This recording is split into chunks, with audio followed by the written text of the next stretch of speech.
அப்போ வீட்டில் 10 நாய் இருந்தாலும் வெளியிருந்து பார்க்குறவங்க கோடீஸ்வரன் சொல்லுவோம். ஆனால் செவ்வாய் வந்துருச்சுன்னா அவங்களுக்கு தகுந்த மாதிரி நாய் வரும்.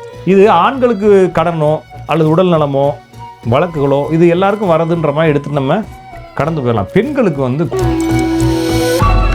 செவ்வாயினுடைய காரகத்துவங்கள் இருக்கக்கூடிய தன்மையிலேருந்து யாரெல்லாம் தடக்குன்னு வெளியே வராங்களோ இல்லைனா காலமே வெளியே தள்ளுதோ அதுலேருந்து அவங்களுக்கு என்ன ஆயிரும், சரியாயிரும். அப்போ என்னன்னா அது போனதுனால சரியாச்சுன்னு இல்லைங்க, உங்களுடைய அந்த தன்மை மறைஞ்சதுக்கு அப்புறமா உங்களை சுற்றி இருக்கக்கூடிய செவ்வாய் பொருள்கள் உங்களுக்கு.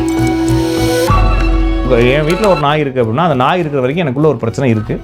அந்த நாய் வெளியே போகிறதுக்கு அப்புறமாவோ அந்த நாய் இறந்ததுக்கு அப்புறமாவோ அந்த நாய் இதானதுக்கு அப்புறமா சில குடும்பத்தில் ஒரு நாய் இருக்கும்போது இன்னொரு நாயும் சேர்த்துக்குவாங்க. அது பாட்டுக்கு வதன் செவ்வாய் உங்கள் ஜாதத்தில் பவர்ஃபுல்லாக இருக்குன்னு அர்த்தம். இப்போ கண்டிப்பாக இந்த பிரச்சனையை நீங்கள் அனுபவிச்சே ஆகணும். இப்போ செவ்வாயினுடைய தன்மை முடிஞ்சதுக்கப்புறமா அதாகவே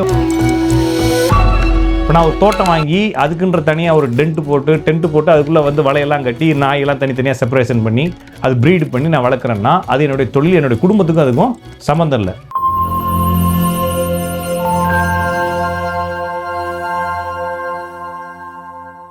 காஸ்மோ வியூ நேயர்கள் அனைவருக்கும் வணக்கம். இன்றைய நிகழ்ச்சியில ஜாதகம் குறித்து நமக்கு இருக்கக்கூடிய சந்தேகங்களுக்கு விளக்கம் கொடுக்கறதுக்காக ஜோதிட கலையரசு ராஜநாடி பார்த்திபன் அவர்கள் நம்ம கூட இணைந்திருக்காங்க. தொடர்ந்து நிறைய விஷயங்கள் பேசலாம். வணக்கம் சார்.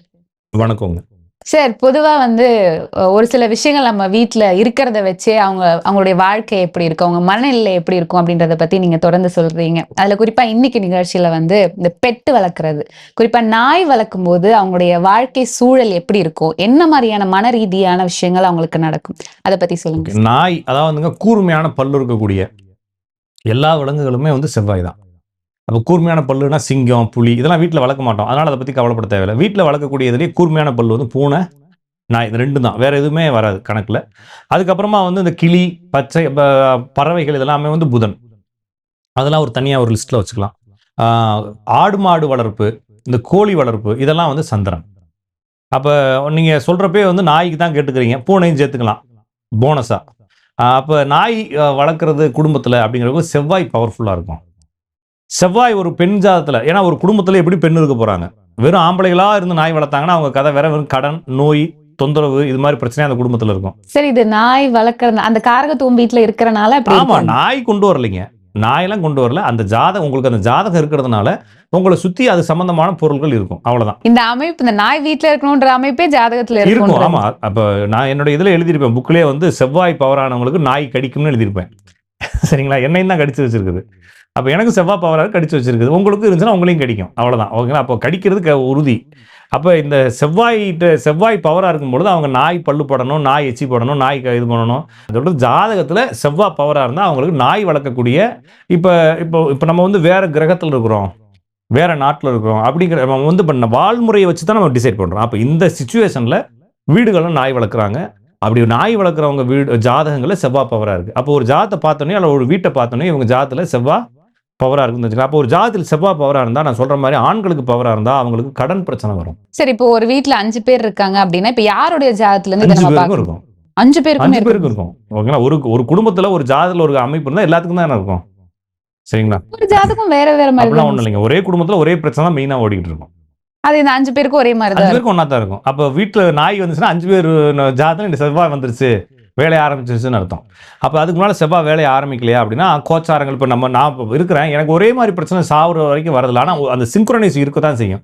ஆனால் ஒவ்வொரு காலத்துலையும் சின்ன சின்ன பிரச்சனைகள் கூடுது குறையுது இல்லைங்களா. அப்போ என்ன வீட்டுக்குள்ளே நாயை கூட்டு வந்துட்டேன்னா செவ்வாயை கூட்டு வந்துட்டேன் அப்படின்னு அர்த்தம். ஓகேங்களா, அப்போ ஒருவேளை நான் அவாய்ட் பண்ணுறதா இருந்தால் உங்களால் முடியாது, உங்கள் நேரம் அது கூட்டு வரும். ஒருவேளை நீங்கள் அவாய்ட் பண்ணுறீங்க அப்படின்னா நீங்கள் சாய்பாபா கோயிலில் போய் உட்காந்துருப்பீங்க. ஓகேங்களா, அதையும் அவாய்ட் பண்ணுறீங்க அப்படின்னா முருகன் இல்லைன்னா சரவணன் ஒரு ஃப்ரெண்ட் உங்களுக்கு கூட வந்திருப்பார். ஆக மொத்தத்தில் உங்களை சுற்றி செவ்வாய் ஆக்டிவேஷன் ஆயிடுச்சுன்னு அர்த்தம். அப்போ செவ்வாய், அந்த நாய் என்பது செவ்வாய் ஆக்டிவேஷன் ஆயிடுச்சுன்றதை இண்டிகேட் பண்ணுது. நிறைய பேர் கால பைரவர் இப்போ போடுவாங்க, இல்லை கமெண்ட்ல போடுவாங்க, கால பைரவர் சனி இல்லையா அப்படின்னா, அதெல்லாம் இல்லை, செவ்வாய். அப்போ செவ்வாய் அதிகாரமாக இது. அப்போ நான் ஆண்களுக்கு சொல்லும் பொழுது உடல் நல சொன்னேன். கால பைரவரோட வாகனம் தானே சார் சொல்லுவாங்க. என்ன பைரவர்னா என்ன வேணும்னு சொல்லுவாங்க நம்ம ஆளுங்க, அது சனி தான் அப்படின்னு சொல்லி ஒருத்தர் போடுவார். அதெல்லாம் இல்லை, நான் புரியுறதுக்காக சொல்றேன். அது செவ்வாய் தான், பியூரா செவ்வாய். கூர்மையான பல்லு இருக்கக்கூடிய வீட்டில் வளர்க்கக்கூடிய எல்லா மிருகங்களும் செவ்வாய் தான்.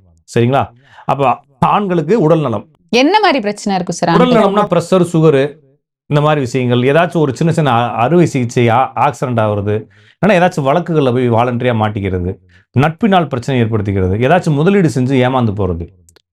இப்போ உதாரணத்துக்கு ஒருத்தருக்கு வந்து நான் திருப்பி திருப்பி சொல்கிறேன், அவர் ஆரம்பிச்சதுலேருந்து 15 நிமிஷம் நான் பேசுகிறேன் அவர்கிட்ட, 15 நிமிஷமா ஆரம்பிச்சிருப்ப கடன் வாங்காதீங்கன்னு சொல்கிறேன். 2 வார்த்தை அவர் பேசுகிறார், கடன் வாங்காதீங்கன்னு சொல்கிறேன். அவர் முடிக்கிற வரைக்கும், முடிக்கிறப்ப கூட நான் கட் பண்ணுறப்ப கூட, சார் கடன் மட்டும் வாங்கிடாதீங்கன்னு சொல்லி தான் கட் பண்ணுறேன். அவர் கடைசி வரைக்கும் எனக்கு கிளாஸ் எடுத்துகிட்டு கட் பண்ணிட்டு போகிறாரு. ஏன்னா அவருக்கு அது என்ன ஆகுதுங்க, அவருக்கு புரியல, அவர் கிரகம் விடலைன்ற மாதிரி. என்னன்னா அவங்களையே தெரியாமல் கடன் வாங்குவாங்க, அவங்களே தெரியாமல் முதலீடு செய்வாங்க. ஷேர் மார்க்கெட் வச்சிருக்கவங்க வீட்டில் நாய் இருந்துச்சுன்னா மொத்தத்துக்கு சோழி முடிஞ்சிச்சுன்னு அர்த்தம். ஓகேங்களா? உடனே ஷேர் மார்க்கெட்டில் இருக்கவங்களாம் நாயெல்லாம் தூக்கிட்டு போய் ஒன்றும் செய்ய முடியாது, விதி இருந்தால் வந்துடும்ல. அப்போ ஷேர் மார்க்கெட்டு வந்து சுக்கிரன் தான் ஷேர் மார்க்கெட், ஆனால் தோற்று போகிறது செவ்வாய். அப்போ செவ்வாய் ஆக்டிவேஷன் ஆனவங்களுடைய வீடுகளில் ஷேர் மார்க்கெட் பண்ணாங்கன்னா கண்டிப்பாக லாஸ் ஆக போகிறாங்க. அதேமாதிரி பார்ட்னர்ஷிப் சொல்கிறது. அப்போ நிறைய பேர் என்ன நினைப்பாங்கன்னா, நிறைய கோடீஸ்வரங்க வீட்டிலலாம் நாய் இருக்கு, 4-5 நாய் இருக்கு அப்படின்னா அவங்க நல்லா இருக்காங்களா அப்படின்றப்ப அவங்களுடைய பிரச்சனை அவங்களுக்கு தான் தெரியும். நேற்று ஒருத்தர், ஒரு பெரிய மல்டி மில்லியனர், அவர் வந்து என்னுடைய சொத்தெல்லாம் வீணா போச்சுங்க, அழிஞ்சு போச்சு, என்னால் மூவ் பண்ணவே முடியாமல் உட்காந்துருக்கேன். ஆனால் சொத்து இருக்கு, வெளியிருந்து பார்க்குறப்ப நான் பெரிய கோடீஸ்வரனா தெரியுறேன், ஆனால் எல்லாமே கடனில் மூங்கி கிடக்குங்கிறாரு. ஆனால் இப்பயும் நான் வந்து நல்லா ஹைஃபையாக ஃபார்ச்சுனரில் தான் போகிறேன், நல்லா தான் இருக்கிறேன், கடனில் தான் ஓடுது லைஃபுங்கிறாரு. அப்போ வீட்டில் 10 நாய் இருந்தாலும் வெளியிருந்து பார்க்குறவங்க கோடீஸ்வரன் சொல்லுவோம். ஆனால் செவ்வாய் வந்துருச்சுன்னா அவங்களுக்கு தகுந்த மாதிரி நாய் வரும். இது ஆண்களுக்கு கடனோ அல்லது உடல் நலமோ வழக்குகளோ இது எல்லாருக்கும் வரதுன்ற மாதிரி எடுத்துட்டு நம்ம கடந்து போயிடலாம். பெண்களுக்கு வந்து குடும்ப வாழ்க்கை கெடுக்குது. நிறைய பேருக்கு மேரேஜ் ஆகக்கூடாது, மேரேஜ் ஆனா பிரச்சனை ஆகும், மேரேஜ் லைஃப்ல தேவையில்லாத சிக்கலை கொண்டு வரும். இப்ப மேரேஜ் ஆயிட்டாங்கன்னா அவங்க போயிடுறாங்கல்ல சார், பட் இருந்தாலும் அந்த இருக்கிற வரைக்கும் நான் சொல்றேன், அவங்க இருக்கிறப்ப அந்த தன்மைகளை கொடுக்குது. மேரேஜ் ஆகக்கூடாது. ஒருவேளை இவங்க இங்க நல்லா இருப்பாங்க, இந்த பொண்ணு இங்க இருக்கும், அங்க போன வீட்டுல அங்க வீட்டுக்கு மாமியார் ஒரு நாய் வளர்த்துக்கிட்டு இருக்கோம், அங்க போனோடனே என்ன ஆகும்னா இவங்களுக்கு தெரியாம ஒரு பிரச்சனை மெதுவா ஆரம்பிக்கும். அப்ப அந்த வீட்டுல தான் அவங்க வெளியே போனதுக்கு இந்த பிரச்சனை சால்வ் ஆயிரும். அப்ப நாய் வளர்க்குறவங்க வீட்டுல பாத்தீங்கன்னா இனம் புரியாத ஒரு ஒரு மனக்குழப்பம் இருந்துகிட்டே இருக்கும், வெளியே பேசவே மாட்டாங்க. இந்த செவ்வாயோட குணம் என்னன்னா, நீங்கள் நம்மலாம் ஒரு குடும்பமாக இருக்கும் அப்படின்னா உங்களுக்கு இருக்கக்கூடிய பிரச்சனை எனக்கு தெரியும், ஆனால் உங்களுக்குள்ள அந்த பிரச்சனை ஓடிக்கிட்டே இருக்கும். அதை பேசினா சண்டை வந்துடும் சொல்லி நான் பேச மாட்டேன். எனக்கு இருக்கக்கூடிய பிரச்சனை உங்களுக்கு தெரியும், அதை பேசினா சண்டை வந்து நீங்கள் பேச மாட்டீங்க, ஆனால் தொடர்ந்து அந்த பிரச்சனையை ஹேண்டில் பண்ணிகிட்டே இருப்போம். உங்களை பார்க்குற பூரா எனக்கு கோவம் வரும், நான் பேசாமல் போயிடுவேன். அதே மாதிரி குடும்பத்தில் எல்லாருக்குமே இருந்துச்சுன்னா, அண்ணன் தம்பி அக்கா தங்கச்சிலாம் இருந்துச்சுன்னா எப்படி இருக்கும் குடும்பம்? நாய் வளர்க்குறவங்க எல்லா வீட்லையும் இந்த மாதிரி ஒரு மென்டல் ஸ்ட்ரெஸ் இருக்கும், கண்டிப்பாக இருக்கும். ஆனால் வெளியே சொல்ல முடியும். மென்டல் ஸ்ட்ரெஸ் எனக்கும் தான் இருக்குது, உங்களுக்கு தான் இருக்குது. ஆனால் அந்த நாய் வளர்க்கும் போது வெளியே சொல்ல முடியாத ஒரு ஒரு ஒரு மாதிரி குழப்பம் இருந்துகிட்டே இருக்கும். ஆனால் நாய் இருக்கிறதுனால நம்மளுக்கு ரிலாக்ஸாக இருக்கும்னு நீங்கள் நினைக்கலாம். நிறைய பேர் நினைக்கிறாங்க, நிறைய டாக்டர்ஸ் என்ன சொல்கிறாங்கன்னா, நாய் வளர்த்தா ரிலாக்ஸாக இருக்கும், அது ஒரு குழந்தை மாதிரி இருக்குது. நம்ம நாய் மேலே குறை சொல்ல இது வரைக்கும். நான் சொல்கிறது நாய் மேலே எந்த குறையும் கிடையாது, காரகத்துவம். அந்த நாய் உங்கள்கிட்ட வந்து அதுக்கு என்ன காரகத்துவம் கெட்டு போச்சு, நம்மள்ட்ட வந்து சிக்கிட்டு அது பாடுபடுதுன்ற மாதிரி, அது வந்து சிம்டம்ஸுக்காக வந்திருக்கும் உங்களுக்குன்ற மாதிரி.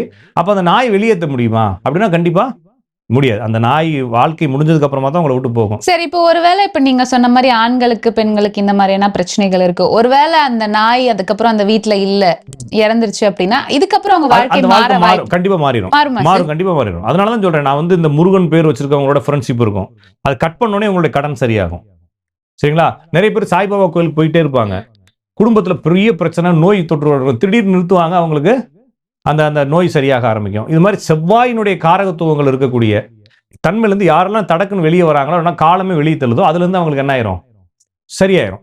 அப்போ என்னன்னா அது போனதுனால சரியாச்சுன்னு இல்லைங்க, உங்களுடைய அந்த தன்மை மறைஞ்சதுக்கு அப்புறமா உங்களை சுற்றி இருக்கக்கூடிய செவ்வாய் பொருள்கள் உங்களை விட்டு அப்படியே கலரும். நான் சொல்கிறது புரிஞ்சுக்கிட்டீங்களா? நான் வந்து ஒரு சிம்டம்ஸ் சொல்கிறேன், அந்த சிம்டம்ஸ் வந்து அந்த தெருவில் யாருக்காச்சும் பாதிப்பு வரும்னு சொல்கிறேன். அந்த பாதிப்பு இருக்கிற வரைக்கும் அந்த சிம்டம்ஸ் இருக்கும். இந்த பாதிப்பு இந்த தெருவில் எவ்வளோக்கு இல்லைன்றப்ப என்ன செய்வாங்கன்னா, அந்த அந்த ஆஃபீஸே வெக்கேட் பண்ணிவிட்டு வேறு ஏதாச்சும் வர்றதுக்கு பஞ்சாயத்துக்கு போயிடும் அது. சரிங்களா? அது மாதிரி என்ன ஆகுனா, என் வீட்டில் ஒரு நாய் இருக்குது அப்படின்னா, அந்த நாய் இருக்கிற வரைக்கும் எனக்குள்ள ஒரு பிரச்சனை இருக்குது. அந்த நாய் வெளியே போகிறதுக்கு அப்புறமாவோ, அந்த நாய் இறந்ததுக்கு அப்புறமாவோ, அந்த நாய் இதானதுக்கு அப்புறமா, சில குடும்பத்தில் ஒரு நாய் இருக்கும்போது இன்னொரு நாயும் சேர்த்துக்குவாங்க. இப்போ என்னன்னா, இதெல்லாம் வந்து நம்மளையே அறியாமல் நம்மளுக்குள்ள வரக்கூடிய விஷயம். அப்போ வளர்க்கலாமா வேணாமா அப்படிங்கிறப்ப நம்ம இன்னொரு விஷயமா வருவோமே, டெக்னிக்கலாக சோசியத்தை விட்டு வெளியே வரும்போது நம்ம எந்த ஒரு விஷயத்தையும் வளர்த்தாலும் அது வழியாக நம்மளுக்கு நிறைய தொந்தரவு இருக்குது. வாங்குறப்பே வளர்க்குறப்பே ஆசையாக இருக்கும், அதை வாங்கி வச்சதுக்கு அப்புறமா வேதனை, அதோடு போராடணும். நம்மளை வளர்க்குறதே நம்மளுக்கு பெரிய பிரச்சனை, நம்மளை பார்த்துக்கிறதே பெரிய பிரச்சனை, இன்னொரு உயிரையும் பார்க்கணுன்றப்போ அது தொந்தரவு. மேக்ஸிமம் எதையும் வளர்க்காம நான் என் பொண்டாட்டி வளர்க்க வேண்டியது, என் பொண்டாட்டி என்ன வளர்க்க வேண்டியதுன்ற மாதிரி வளர்த்துட்டா, இல்லைன்னா பிள்ளைகளை வளர்க்கலான்னு வளர்த்துட்டா பிரச்சனை இல்லை. சரி, இப்போ நாய் பற்றி சொன்னீங்க, பூனை பற்றி சொல்லுங்க சார். பூனை நாய் ஒன்று தான், ஒரே கேட்டகரி தான். ரெண்டு வளர்த்தாலும் ரெண்டு பிரச்சனை இருக்கும். அப்போ உங்கள் வீட்டில் பல்லுள்ள கூர்மையான பல்லுள்ள எந்த விலங்குகள் வளர்த்தாலும் செவ்வாய் உங்கள் ஜாதகத்தில் பவர்ஃபுல்லாக இருக்குன்னு அர்த்தம். இப்போ கண்டிப்பாக இந்த பிரச்சனையை நீங்கள் அனுபவிச்சே ஆகணும். இப்போ செவ்வாயினுடைய தன்மை முடிஞ்சதுக்கப்புறமா அதாகவே உங்களை விட்டு இதெல்லாம் போயிடும், அதாவே போயிடும். அப்போ வரதையும் போகிறதையும் மட்டும் நீங்கள் வச்சு கனெக்ட் பண்ணலாமே தவிர திருப்பி அந்த நாயை போட்டு கல்லை விட்டு அடிக்கிறது ஒன்னால தான் பிரச்சனை வந்துச்சுன்னா நீங்கள் எதுவும் பேசக்கூடாது. ஓகேங்களா? இப்போ அது என்ன செய்யும் இல்லைங்களா? அப்போ உங்களுடைய ஜாதகத்தில் செவ்வாய் பவராக இருந்தால் இருக்குது. சந்திரன் பவரானா இந்த மாடு இது மாதிரி விஷயங்கள். அதனால தான் மாடு வளர்க்குறவங்க பார்த்தீங்கன்னா மன அழுத்தத்திலே இருப்பாங்க. சரிங்களா? ஏதோ ஒன்று சொல்லுவாங்க, மலைக்கு மாடு இல்லாதவன் மலைக்கு ராஜான்னு ஒரு பழமொழி இருக்குது. இந்த மாடு வளர்க்குறவங்க பார்த்தீங்கன்னா வாழ்க்கை ஃபுல்லாக எங்கேயுமே போக முடியாது. சரிங்களா? வீட்டில் இருந்துகிட்டே இருக்கணும். அவங்க வாழ்க்கை ஃபுல்லாக மாடும் இவங்களும் ஒன்றாவே வாழ்ந்துகிட்டே இருக்கணும். எல்லாமே இப்போ நாய் வாங்கினாலும் நம்ம விட்டுட்டு போக முடியாது. நாய் வாங்கினா கூட ஏதாவது செய்யலாங்க. வண்டியெல்லாம் கூட்டு போகலாம். மாடை இந்த கார்ல ஏறி உட்காரச்சு ஃப்ரண்ட் சீட்ல உட்காரச்சு கூட்டு போவீங்க. நல்லாவா இருக்கும். அது ஏதோ ஒரு படத்துல கூட கூட்டு போவாங்க, இங்கிலீஷ் படத்துல ஒண்ணு. அப்போ அது என்னன்னா மாடு இல்லாதவன் மலைக்கு ராஜா, பிள்ளை இல்லாதவன் பஞ்சத்துக்கு ராஜான்னு ஒரு பழமொழி இருக்கு. அப்போ இந்த மாடுகளை வாங்கி வச்சுட்டு பாவம் அவங்க வாழ்க்கையில் எங்கேயுமே போக முடியாமல் கல்யாணம் காது குத்து எதுவும் இல்லாமல் ஒரு மாதிரி மாடோட சேர்ந்து இவங்களும் ஒரு மாடு மாதிரியே மாறி வாழ்க்கை போகுது. அப்போ இது பிரச்சனை. இது மாதிரி இந்த வயசானவங்களை வீட்டில் வச்சுருந்தாலும் இந்த மாதிரி தொந்தரவு வருது. அப்போ வயசானவங்க வீட்டில் வைக்கக்கூடாதுன்னா அது வச்சு தான் ஆகணும். இப்போ இந்த மாதிரி நம்மளுக்கே தொந்தரவுகளை நம்மளாவே ஏற்படுத்தக்கூடிய விஷயங்கள் வந்து இந்த மாடு வளர்க்குறது, ஆடு வளர்க்குறது, தொழில் ரீதியா வளர்க்கலாம். நான் சொல்றது இந்த விஷயங்கள் எல்லாமே. சரி, இப்போ நம்ம வளர்க்கறத பத்தி பேசணும். இப்ப நிறைய பேர் இத பிசினஸாவே பண்றாங்க. பிசினஸா பண்றவங்களே கொண்டு வர வேண்டியது இல்ல. அவங்களுக்கு எப்படி சார் அப்ப அது மாறுபடும்? ஏன்னா அவங்களும் அங்க நாய் வச்சு தானே வீட்டுல வளர்த்தாங்கன்னா வீட்டுல அந்த பிரச்சனை இருக்கும். நான் சொல்றது புரிஞ்சுக்கிட்டீங்களா? இப்ப நான் ஒரு தோட்டம் வாங்கி அதுக்குன்ற தனியா ஒரு டென்ட் போட்டு அதுக்குள்ள வந்து வலையெல்லாம் கட்டி நாயெல்லாம் தனித்தனியா செப்பரேஷன் பண்ணி அது பிரீட் பண்ணி நான் வளர்க்குறேன்னா அது என்னுடைய தொழில், என்னுடைய குடும்பத்துக்கும் அதுக்கும் சம்பந்தம் இல்ல. அப்ப இது ஜாதகத்துல சம்பந்தம் இல்ல. என்னுடைய வாழ்க்கையில மட்டும் தான் ஆக்டிவேட் பண்ணும். நான் சொல்றது புரிஞ்சுருக்கீங்களா? அது என்னுடைய வாழ்க்கையை மட்டும் ஆக்டிவேட் பண்ணி எனக்கு கொஞ்சம் கடன்கள் இருக்கும். அது மாதிரி அந்த நாய் தொழில் பண்ணவங்களும் அது பண்ண இருக்கும். ஆனா குடும்பத்துல பிரச்சனை பண்ணாது. இப்ப நீங்க குடும்பத்திலேயே 15 நாயை வச்சு குட்டி போட்டு வளர்த்துக்கிட்டு இருந்தீங்கன்னா அது கண்டிப்பா குடும்பத்துக்குள்ள பிரச்சனை கொடுக்கும். நான் சொல்றது பிசினஸா நீங்க வெளியே பண்ணிட்டீங்கன்னா பிரச்சனை இல்லை. நீங்க வந்து ஒரு மாட்டு பண்ணை வச்சிருக்கீங்க, மாட்டு பண்ணை தோட்டத்திலேயோ தனியா வச்சிருக்கீங்கன்னா பிரச்சனை இல்லை. உங்க வீட்டுக்கு முன்னாலே மாட்டு பண்ணை வச்சிருக்கீங்கன்னா உங்க வீட்டுல இருக்கவும் பிரச்சனை தானே. அது மாதிரி தான் நீங்க புரிஞ்சுக்கணும். எனவே பிசினஸா பண்றவங்க நமக்கு கொண்டு வர தேவையில்லை. தனியா வளர்க்குறவங்கள கொஞ்சம் தொந்தரவு இருக்கு அப்படின்னு சொல்லலாம். இந்த மீன் வளர்க்குறது, அப்புறம் அந்த புறா வளர்க்குறது, இந்த கிளி வளர்க்குறது எல்லாமே குரு அல்லது புதன். இவங்களுக்கு வந்து ஏதாச்சும் நோய் தொற்று, மனசுக்கு வந்து ஏதோ ஒரு கவலை, தேவையில்லாத கவலை, லேண்டு டாக்குமெண்ட் கவலைகள் இதெல்லாம் வரும். அப்ப எதையுமே வளர்க்கக்கூடாதானா கண்டிப்பா வளர்க்க தேவையில்லை.